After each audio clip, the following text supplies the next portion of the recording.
Hello students, today we'll be discussing our chapter that is biological classification. We have already discussed about two classes of fungus and today we'll be starting with the Basidiomycetes. We have studied that in fungus there are four classes. One is Phycomycetes, Ascomycetes and Basidiomycetes, and the last one is the Deuteromycetes.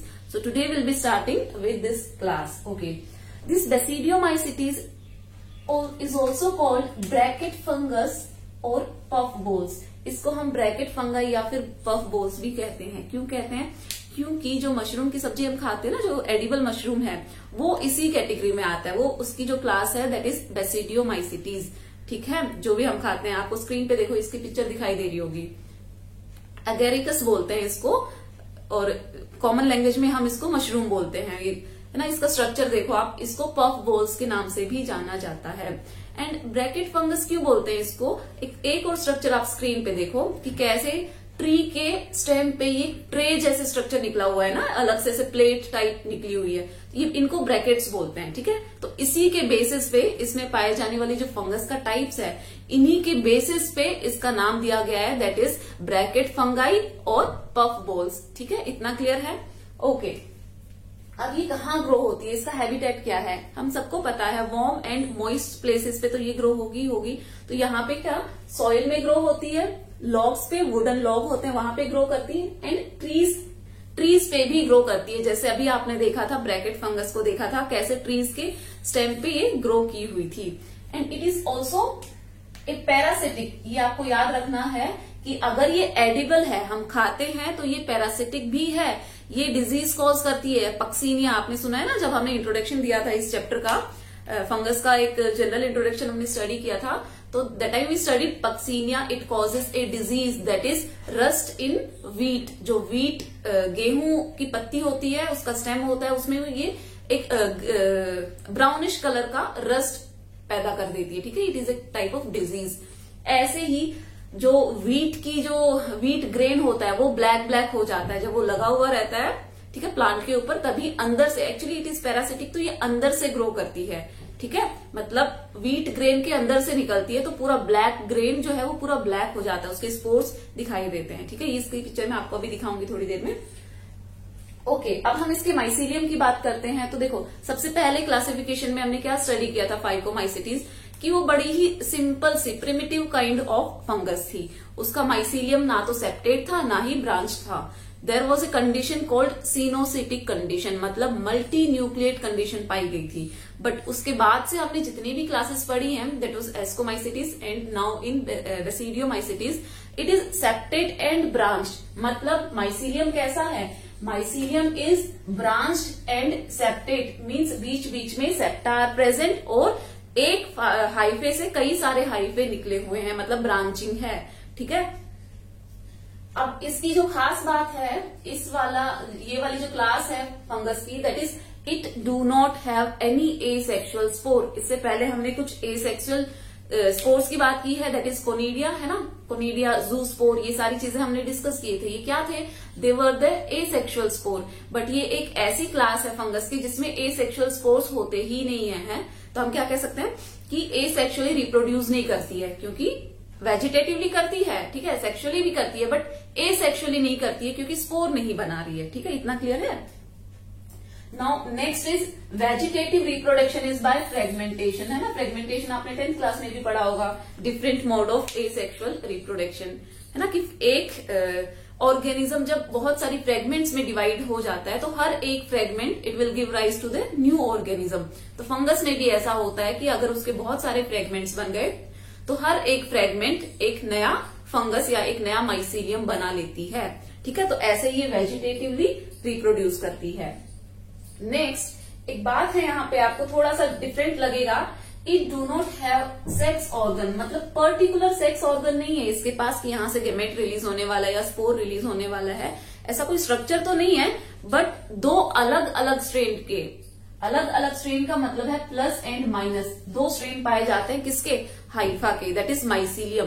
दो अलग अलग strain के mycelium plasmogamy show करते हैं. ये हम पढ़ चुके हैं कि it is a part of sexual reproduction, है ना, कि उसमें प्लाज्मोगैमी होती है, मतलब फ्यूजन ऑफ प्लाज्मा.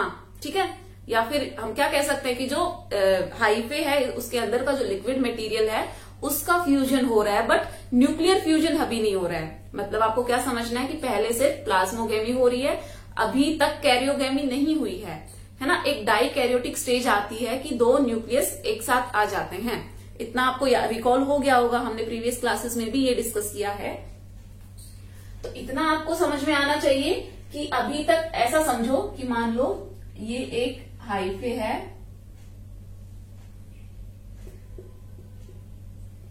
ये एक हाइफे है, ठीक है, ये दूसरा हाइफे है, and here you can see the condition that they are branched as well as they are septate ना। इसकी भी अगर हम ब्रांच बनाना चाहें तो क्या है, देखो इसमें ब्रांचिंग पैटर्न भी दिख रहा है ना। ये दो अलग अलग स्ट्रेन के माइसीलियम है, दोनों ब्रांच्ड है और दोनों में देखो न्यूक्लियस दिखाई दे रहे हैं। इतना ठीक है, इतना क्लियर है। अब ये दोनों पास आएंगे, ठीक है, और फ्यूजन हो जाएगा, एक स्ट्रक्चर फॉर्म होगा, कुछ ऐसा स्ट्रक्चर फॉर्म होगा, ठीक है। और ये जो दो हाइफा हैं, अलग अलग हाइफा हैं, इनके बीच का फ्यूजन हो गया, तो ये प्लाज्मोगेमी हो रही है, ठीक है। अभी तक इनके अंदर जो न्यूक्लियस है वो फ्यूज नहीं हुए हैं, सिर्फ प्लाज्मोगेमी हुई है। और प्लाज्मोगेमी होने के बाद में इन्होंने एक रिजल्टेंट स्ट्रक्चर बना लिया है। मतलब ये स्टेज के बाद में एक स्ट्रक्चर बनेगा, that will be called as basidium. ये आपको याद रखना है, क्या, बेसिडियम, ठीक है। रिजल्टेंट स्ट्रक्चर क्या है, डाइकैरियो। डाइकैरियो मीन्स यहाँ पे सिर्फ प्लाज्मा का ही फ्यूजन हुआ है, ठीक है। मतलब जो प्रोटोप्लाज्म है उसी का फ्यूजन हुआ है, अभी तक न्यूक्लियाई का फ्यूजन नहीं हुआ है, इसीलिए ये स्टेज है डाइकैरियोटिक स्टेज। और इस डाइकैरियोटिक स्टेज से बनता है एक structure that is known as basidium. तो आपको ये याद रखना है कि इसके बाद में जो अगला स्ट्रक्चर बनता है दैट इज बेसिडियम। इतना क्लियर है। और ये बेसिडियम के अंदर एक स्ट्रक्चर समझ लो, ये कुछ भी नहीं है, एक स्ट्रक्चर है, इसके अंदर अब फर्दर प्रोसेस होगी fusion of nuclei. Fusion of nuclei के लिए हम एक टर्म यूज करते थे, दैट वाज कैरियोगेमी। मतलब बेसिडियम के अंदर कैरियोगेमी हो रही है, ठीक है। मतलब हाइफे फ्यूज हो गए, हाइफे फ्यूज होने से एक स्ट्रक्चर बना है दैट इज बेसिडियम। अब आगे की फर्दर प्रोसेस है वो कहाँ पे होगी, वो बेसिडियम के अंदर होगी, ठीक है। अब ये भी चीज हमने पढ़ चुकी है कि hyphae they are haploid in structure, ठीक है। जो भी माइसीलियम या फिर जो फंगस ग्रो करती है it is haploid in structure. मतलब मियोसिस, जैसे ही ये फ्यूजन ऑफ न्यूक्लियाई होता है उसके बाद में एक प्रोसेस करती है दैट इज मियोसिस। मियोसिस करके वो हैप्लॉइड बन जाती है, ठीक है। इतना हम पढ़ चुके हैं प्रीवियस क्लास में। तो नेक्स्ट जो प्रोसेस होगी that will be called as meiosis. Meiosis कहाँ हो रही है, सब कुछ इस बेसिडियम के अंदर हो रहा है, ठीक है बच्चों। ये ध्यान रखना है कि it is taking place inside basidium. अब बेसिडियम के अंदर ये जो प्रोसेस होगी तो स्पोर बनेंगे, मियोसिस के बाद में तो स्पोर ही बनाती है ना। तो ये स्पोर 4 बनेंगे, नंबर कितने बनेंगे, 4 4 इन नंबर, ठीक है। एंड बेसिडियोस्पोर्स आर प्रोड्यूस्ड, ठीक है। अब फाइनली प्लाज्मोगेमी, हम यही तो पढ़ते थे कि प्लाज्मोगेमी हो गई, डाइकैरियोटिक स्टेज आ गई, कैरियोगेमी हो गई, उसके बाद में मियोसिस के बाद में डायरेक्टली स्पोर फॉर्मेशन होता है। तो यहाँ पे इन स्पोर का क्या नाम है, बेसिडियोस्पोर, है ना। हर उसमें हम अलग अलग स्पोर पढ़ते आ रहे थे, ठीक है। जैसे एस्कोस्पोर पढ़ा था एस्कोमाइसिटीज में, ऐसे ही बेसिडियोमाइसिटीज का स्पोर क्या है, बेसिडियोस्पोर। अगर आपने फंगस की फर्स्ट क्लास लगाई होगी जनरल इंट्रोडक्शन की, तो उसमें भी हमने 2 कैटेगरीज में डिवाइड किया था, asexual spore and sexual spore. तो आपको याद होगा मैंने एक चीज बताई थी कि जो क्लास है फंगस की, जो क्लासिफिकेशन है, उसके नाम पे ही उसका स्पोर का नाम रखा गया है, ठीक है। तो ये आपको याद होगा। तो बेसिडियोस्पोर बन गए, कहाँ बने, बेसिडियम के अंदर बन गए, ठीक है। बेसिडियम ये सिंगुलर है, ऐसे बेसिडिया अगर मैं बोलूंगी तो वो क्या कहलाएगा, वो प्लूरल टर्म होगा, ठीक है। अब ये जो बेसिडियम था या फिर जो बेसिडिया है, अच्छा एक प्रोसेस और रह गई यहाँ पे, हमने प्रीवियस क्लास में डिस्कस किया था एक्सोजीनसली एंड एंडोजीनसली, है ना। जैसे अगर आपको याद हो कोनिडिया के स्पोर बन रहे थे एक्सोजीनसली, बाहर की तरफ एक के ऊपर एक ब्रूम लाइक स्ट्रक्चर हमने देखा था। यहाँ पे भी ऐसे ही हो रहा है, दे आर प्रोड्यूस्ड एक्सोजीनसली, ठीक है, बाहर की तरफ बन रहे हैं। Now this basidia are arrange in fruiting bodies, एक फ्रूटिंग बॉडीज में अरेंज हो जाते हैं, and that fruiting body is called basidiocarp. देखो गिनती के 4 टर्म आए हैं, हो सकता है अभी कंफ्यूजन हो गया होगा, एक बार रिपीट करवाती हूँ। ये स्ट्रक्चर याद है, ये 2 अलग अलग स्ट्रेन है। फॉर एग्जाम्पल ये आपका प्लस स्ट्रेन है और ये माइनस स्ट्रेन का हाइफा है, ठीक है। दोनों पास आए, दोनों ने प्लाज्मोगेमी शो की। प्लाज्मोगेमी के बाद में एक स्ट्रक्चर बनाया, दैट वाज बेसिडियम। ठीक है, अब बेसिडियम के अंदर एक प्रोसेस चलेगी स्पोर फॉर्मेशन की। वो कैसे चलेगी कि प्लाज्मोगेमी के बाद में डाइकैरियोटिक स्टेज, उसके बाद N+N कंडीशन होती है ना डाइकैरियोटिक, उसके बाद में उसमें क्या फॉर्मेशन हुआ, कैरियोगेमी हुई। कैरियोगेमी के बाद में मियोसिस हुई। Finally after meiosis basidiospores are formed. कितने? 4 बेसिडियोस्पोर फॉर्म हो गए हैं। ठीक है, अब ये जो बेसिडिया है, ये जो बेसिडियम जो स्ट्रक्चर बना था, जो एक्सोजीनसली स्पोर बना रहा था, अब वो एक फ्रूटिंग बॉडी का शेप ले लेगा और वो फ्रूटिंग बॉडी कहलाएगी बेसिडियोकार्प। ठीक है, अब आप स्क्रीन पे देखो, आपको एक लाइफ साइकिल दिखाई दे रही होगी। ठीक है, कैसे 2 हाइफे दिखाई दे रहे हैं, 2 माइसीलियम पास में आते हुए, 2 डिफरेंट कलर के हैं वो, एक प्लस स्ट्रेन है, एक माइनस स्ट्रेन है। ठीक है, दोनों पास में आए तो प्लाज्मोगेमी हुई, डाइकैरियोटिक स्टेज आई, दिखाई दे रहा होगा ना ये आपको, ये सारा जो स्ट्रक्चर है। उसके बाद में बेसिडियम का फॉर्मेशन हुआ। अब बेसिडियम के साथ साथ देखो जो मशरूम वाला स्ट्रक्चर दिख रहा है ना आपको, उसको मार्क किया गया है बेसिडियोकार्प, मतलब it is a fruiting body, है ना। जो बेसिडियो, ये पूरी की पूरी बॉडी को बोला गया है बेसिडियोकार्प, ये पूरी एक फ्रूटिंग बॉडी है। अब इसके अंदर प्रोसेस हो रही है ना, जो स्पोर फॉर्मेशन की जो प्रोसेस हो रही है ना, वो इसके अंदर हो रही है। तो आप इसको देखोगे कि मियोसिस हुआ, मियोसिस के बाद में फाइनली स्पोर का फॉर्मेशन हुआ, है ना। ये हैप्लोइड स्पोर्स हैं and finally these spores will give rise to the mycelium. ठीक है, ये समझ में आया आपको? जो स्क्रीन पे चीज दिखाई दे रही है, जो वही सेम चीज मैंने लिखकर ही बताई है।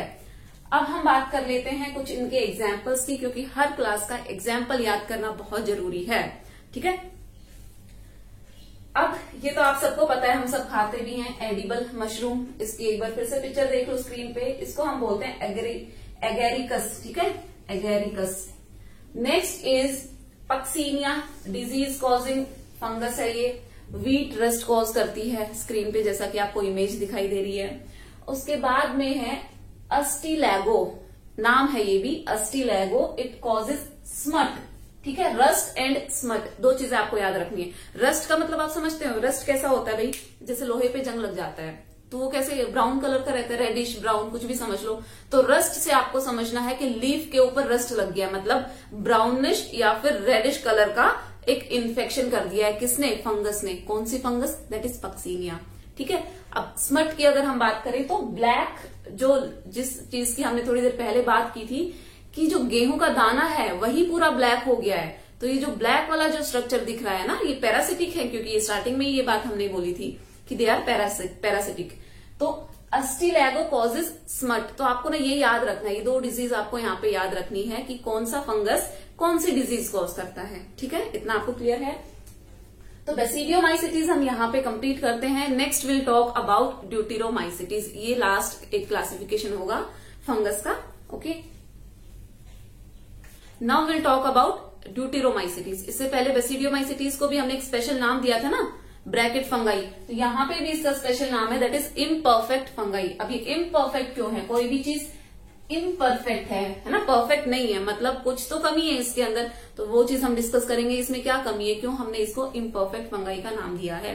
तो जो कमी है वो ये है कि it can not reproduce by sexual mode of reproduction, मतलब ये सेक्सुअल स्पोर्स नहीं बनाती है, एसेक्सुअली या फिर वेजिटेटिवली ये रिप्रोड्यूस करती है। तो ये चीज हम लिख लें, इट डू नॉट फॉर्म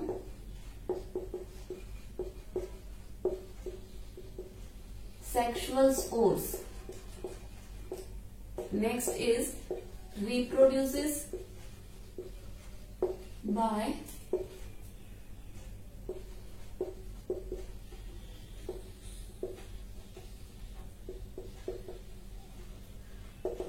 ठीक है, वेजिटेटिव रिप्रोडक्शन।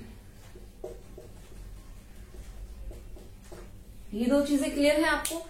अब ऐसा क्या है कि भाई इसमें सेक्सुअल स्पोर बन ही नहीं रहे, ऐसा नहीं है, इसके भी कुछ मेंबर्स ऐसे थे जो सेक्सुअल रिप्रोडक्शन शो करते थे, बट जब हम इनकी डिस्कवरी करना शुरू किया, उनकी स्टडी, उनके कैरेक्टर्स को हमने स्टडी किया, तब हमें समझ में आया कि actually they do not belong to the deuteromycetes, वो तो एस्कोमाइसिटीज का मेंबर था या फिर वो बेसिडियोमाइसिटीज में था। ठीक है, तो ये इनिशियली जब ये चीजें चल रही थी तो पहले कुछ मेंबर्स ऐसे थे जिनको हमने ड्यूटेरोमाइसिटीज में इंक्लूड किया हुआ था, बट और वो सेक्सुअल मोड ऑफ रिप्रोडक्शन भी शो करते थे। ठीक है, सेक्सुअल स्पोर उनमें फॉर्म होता था, बट बाद में उनको दूसरी क्लासेस में डाल दिया गया, ठीक है, उनको उठा के रिप्लेस कर दिया गया कि ये ड्यूटेरोमाइसिटीज के मेंबर नहीं है, ये या तो एस्कोमाइसिटीज के हैं या फिर बेसिडियोमाइसिटीज के हैं। क्योंकि बाद में जब उनकी डिटेल स्टडी की गई है ना, सारी चीजों को स्टडी किया गया, तो उनके कैरेक्टर्स ड्यूटेरोमाइसिटीज से ज्यादा बेसिडियो या एस्कोमाइसिटीज से ज्यादा सिमिलर थे, ठीक है। तो इसीलिए इसका नाम पड़ा है इम्परफेक्ट फंगस, ठीक है। और ये अब देखो, अब एसेक्सुअल स्पोर तो बना सकती है ना, एंड वेजिटेटिवली भी रिप्रोड्यूस कर सकती है, तो ये भी बहुत देखने को मिलती है। अब हम बात करते हैं इसके माइसीलियम की, कि माइसीलियम कैसा होगा इसका, ठीक है। इसका माइसीलियम भी सेप्टेट एंड ब्रांच्ड, ठीक है। माइसीलियम कैसा होगा इसका, सेप्टेट होगा और ब्रांच्ड होगा। अगर आपने एक चीज नोटिस की होगी तो सिर्फ एक क्लास ऐसी थी जहां पे एसेप्टेट एंड सिनोसिटी कंडीशन थी, ये आपको हमेशा याद रखना है। और ये कंडीशन किसमें थी, फाइकोमाइसिटीज में थी, ठीक है। इसके बाद में जब हमने एस्कोमाइसिटीज डिस्कस किया, बेसिडियो डिस्कस किया, and now we are discussing deuteromycetes, इन तीनों में सेम कंडीशन पाई जा रही है, that is mycelium is septate and branched, ठीक है। इतना समझ में आ गया ना। तो आपको ये पॉइंट याद रखना है कि सिर्फ एक ऐसी क्लास थी जहां पे एसेप्टेट कंडीशन थी, बाकी तीनों क्लासेस में कैसी कंडीशन है, सेप्टेट एंड ब्रांच्ड, ठीक है।